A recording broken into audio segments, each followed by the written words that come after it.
আর বেকার অবস্থায় তো আপনারা অবশ্যই চিন্তাই করেন না যে বাপের টাকা দিয়া পিকনিক, আড্ডা, ক্রিকেট, দিক এবং যা কিছু আছে এভরিথিং, যত কিছু আছে, যে বাপের টাকা নষ্ট করার সময় একটা বারও চিন্তা হয় না যে ওই টাকাগুলা কই থেকে আসতেছে, বাবাই কই থেকে আইনা কষ্ট করে আমাদেরকে কামাই আইনা আমাদের দিতেছে, ওই জিনিসটা কিন্তু একবারও চিন্তা করি না আমরা। অবশ্যই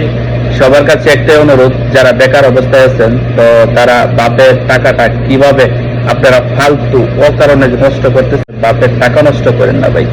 এখন আমাদের মতো এই দূর প্রবাসে সৌদি আরব আসার পর 24 ঘন্টার জায়গার ভিতরে 18 ঘন্টা ডিউটি করবেন, ডিউটি করার পর ঘুমানোর জন্য সময় পাইবেন না, আর একদিন মাসে সপ্তাহে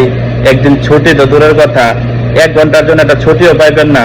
তখন বুঝতে পারবেন যে ওই বাপ আপনাদেরকে কত কষ্ট করে টাকা কামায় আপনাদেরকে দিছে।